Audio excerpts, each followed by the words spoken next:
natureza, mas que beleza, mas que beleza. Em fevereiro tem carnaval, tem um Fusca e um violão. Sou o Flamengo e tem uma nega chamada Tereza. Caramba, se ele cantasse isso hoje, por ser negro, falando que era negro, né? Ele seria o quê? Conforme naquela época foi colocado pelos vermelhos que ele era um dedo duro, né? Hoje ele seria o quê? Alguém que é contra as regras utilizadas no dia de hoje. Quando você chamava o cara, o seu gordo, o neguinho, é racismo. Mas chamava meu pai de branco, azedo e xixelento. Isso não é racismo também? O racismo é só quando você fala o negro, mas quando o negro fala o branco, não é. Então é engraçado, né, como as coisas mudaram, né? Hoje, há muitos anos atrás, eu ouvi: ô Bíblia, vai para a igreja, seu Bíblia, dá dinheiro para o pastor? Quantas vezes eu ouvi isso? Isso não é bullying, mas eu não deixei de ser cristão, eu não deixei de ser servo de Deus, e muitos não deixaram. A realidade é que nós temos uma sociedade que está cada vez mais afastada dos princípios de Deus. E hoje eu gostaria de compartilhar com os irmãos um texto que está lá em Isaías, né? Isaías 6, o chamado de Isaías, né? Isaías foi um servo de Deus que estava numa situação, né? Uma situação que é complicada, né? Judá, que era o povo de Deus, né? Vivenciando as experiências de um julgamento de Jerusalém, onde um exército tinha tomado aquela situação.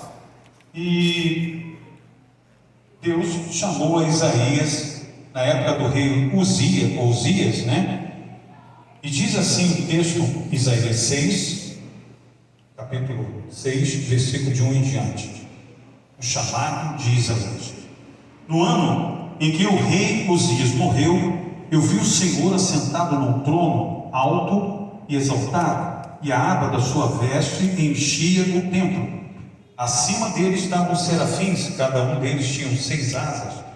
Com 2 cobriam o rosto, com 2 cobriam os pés, e com 2 voavam. E proclamavam uns aos outros: Santo, Santo, Santo é o Senhor dos exércitos. A terra inteira está cheia da sua glória. E ao som de suas vozes, os batentes das portas tremeram, e o templo ficou cheio de fumaça. Então gritei: ai de mim, eu estou perdido, pois eu sou um homem de lábios impuros, e vivo no meio de um povo de lábios impuros. Os meus olhos viram o Rei, o Senhor dos exércitos. Logo, um dos serafins voou até mim, trazendo uma brasa viva que havia tirado do altar com uma tenaz. Com ela tocou a minha boca e disse: veja isso, tocou seus lábios, e por isso a sua culpa foi removida e o seu pecado será perdoado. Então eu ouvi uma voz do Senhor conclamando: quem enviarei? Quem irá por nós? E eu respondi: eis-me aqui, Senhor, envia-me a mim. E ele disse: vá e diga a este povo: estejam sempre ouvindo, mas nunca entendem, e sejam sempre vendo, pois tiveram e jamais perceberam. Tornem insensíveis os corações desse povo, tornem surdos seus ouvidos e feche os seus olhos, que eles não vejam com os olhos, mas ouçam com os ouvidos, e não entendam com o coração, para que não se convertam e sejam curados. Então eu perguntei: até quando, Senhor, isso vai acontecer? Ele respondeu: até que a cidade esteja em ruínas e sem habitantes, até que as casas fiquem abandonadas e os campos estejam totalmente devastados, até que o Senhor tenha enviado para longe de todos e a terra esteja totalmente desolada, e ainda que um 10º fique no país, e que também serão eles todos destruídos, mas assim como o terebinto e o carvalho deixam o trono quando são derrubados, assim a santa semente será o seu trono, até a volta do Senhor. Então eu ouvi uma voz conclamando: a quem eu enviarei? Quem irá por nós? Eu respondi: Isaías, eis-me aqui, envia-me a mim. Querido Deus, Senhor, fala-nos ao nosso coração através do Teu Espírito, nos ensine, nos oriente, nos abençoe, para que possamos entender qual seja boa, perfeita e agradável a Tua vontade. E o texto que lemos, Senhor, possa falar aos nossos corações e possamos entender a Tua ordenança, Senhor, ao povo, para que possamos ir, marchar e anunciar a verdade que liberta, que é Jesus Cristo, nosso Senhor e Salvador. Pois tudo isso nós pedimos em nome de Jesus, que vive e reina para sempre. Amém e amém. Bem, eu quero dizer para você que Isaías vivia numa cidade muito doida. Vivia numa cidade, num povo onde falava palavrão, vivia prostituição, vivia as drogas da época, né? Os negócios ilícitos, tantas coisas. Eu lhe pergunto, tem diferença de onde você vive? Tem diferença de onde nós moramos? Tem diferença no país que nós estamos? Você talvez lembre de uma música, né? Que país é esse, né? Qual será a condição da nação? Que país é esse? Um país onde a corrupção habita e quem faz as coisas buscando as coisas certas é o que? Vilipendiar.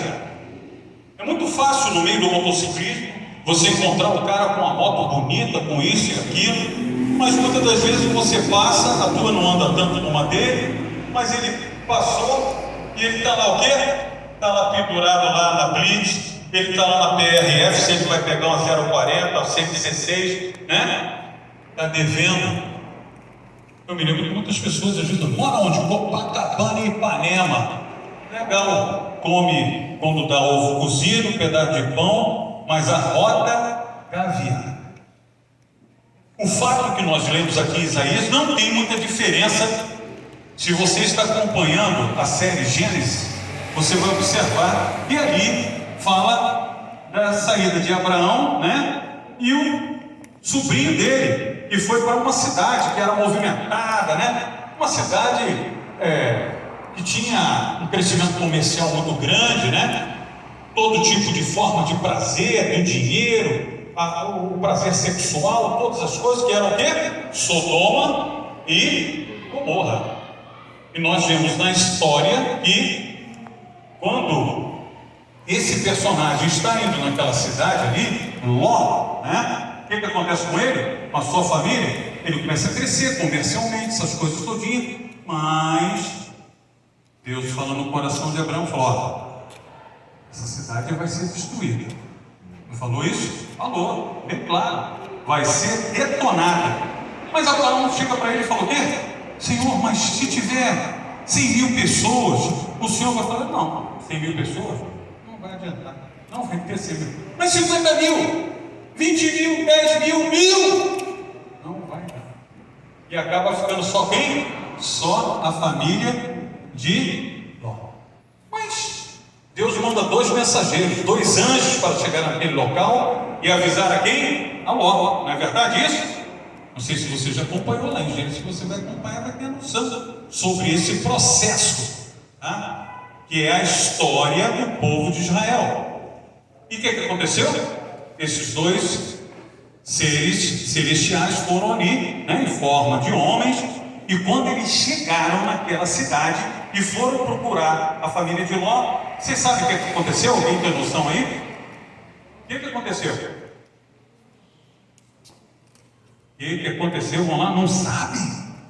Não está ligado? Vamos ler, vamos estudar, né? Sabe o que aconteceu? Os caras chegaram na porta, bateram na casa de Ló, porque eles viram os 2 caras entrarem. Eles queriam transar com os 2 caras. Porque existia uma cultura ali que o que importava era o prazer, não importava com quem, com que, aonde, a hora. Ló chegou e falou assim, ó, não, vocês não vão tocar nada, eu vou oferecer minhas 2 filhas para vocês. Não queremos essas mulheres, não queremos aqueles caras. Tem muita diferença do que está acontecendo hoje na nossa sociedade? Não está não, meu amigo. E quando Isaías fala que ele estava no meio de um povo de lábios impuros e ele tinha impuros lábios, como é que ele ia anunciar se ele não estava vivendo e não tinha condição de pregar? Porque ninguém acredita nele. Eu não sei se vocês viram, que agora qual é o nome do ex-governador do estado do Rio de Janeiro? Wilson Witzel. Hã? Wilson Witzel. Ex-governador. Mas não sei se vocês viram na internet, ele estava numa igreja e tinha sido consagrado pastor, estava dando salto, falando em línguas, um montão de coisinha, para poder ver se desta forma ele poderia apagar o que ele fez durante esse período. Não tinha diferença dele para aqueles quando eu trabalhava no sistema carcerário. O cara, quando ia para o julgamento, ele botava uma Bíblia debaixo do braço para ver se ia impressionar o juiz. Agora, doutor, eu mudei de vida, isso e aquilo, né? Será que é só isso? Só naquele momento? Tinha um que falava que eu era fermento. Eu pregava dentro do carro, eu falava que fermento é aquele que cresce rápido, mas não tem base e estaga, porque o fermento acaba levedando a massa, né? E o que acontecia? Tudo isso aconteceu. Ele começou, fez um levante e se intitulou pastor dentro do presídio. E levou um montão de preso otário para segui-lo lá dentro. Quando ele saiu, foi dar calote em cima de velhinho. E foi preso aonde? No Bamerindos de São João de Meriti, na minha área. Quando eu cheguei no presídio, tudo que é lugar, toda a galeria tinha uma foto dele, do jornal, todo mundo, aí pastor, ele chamava o senhor de fermento. Agora ele está o quê? Cumprindo outra pena, porque ele ama estar preso. Mas ele saiu de novo. Depois acharam ele assim, dividido em 4 partes, dentro de uma traseira de um carro. Sabe por quê? As pessoas muitas das vezes estão incomodadas com aquele que faz certo. É muito mais fácil você que dá a cara para bater ser criticado do que aquele que nada faz e se esconde. Por isso a própria palavra de Deus diz o quê? No mundo tereis aflição. Mas qual é a recomendação do Senhor para você, para mim, para todos nós? Tende bom ânimo. Fique animado, meu irmão.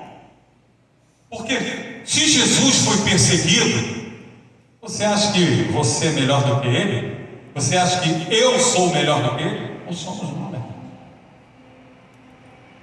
Aí você está fazendo o melhor, daqui a pouco tu, toma uma pancada. Nem todos os dias meus e seus são dias de felicidade. Existia uma música que falava: felicidade foi-se embora e a saudade no meu peito ainda mora. É por isso que eu gosto, né? Às vezes é a questão da falsidade, mas ela não demora, porque logo é revelada a falsidade. A mentira, ela vem e acontece. Eu digo para você, nós precisamos entender que naquela época Isaías reconhecia a santidade de Deus. O Senhor dos Exércitos é o Senhor que vai adiante. E ele diz assim: ao som das suas vozes, aqueles anjos, ou querubins, batendo as suas asas, tremeram, e o templo ficou cheio de fumaça. A fumaça representava sempre a questão da presença de Deus. E a presença de Deus hoje, ela se manifesta no coração daquelas pessoas que buscam o Senhor em espírito e em verdade. A Bíblia, ela revela-nos a presença do Senhor através das suas promessas. Tudo que foi prometido por Deus está na palavra de Deus.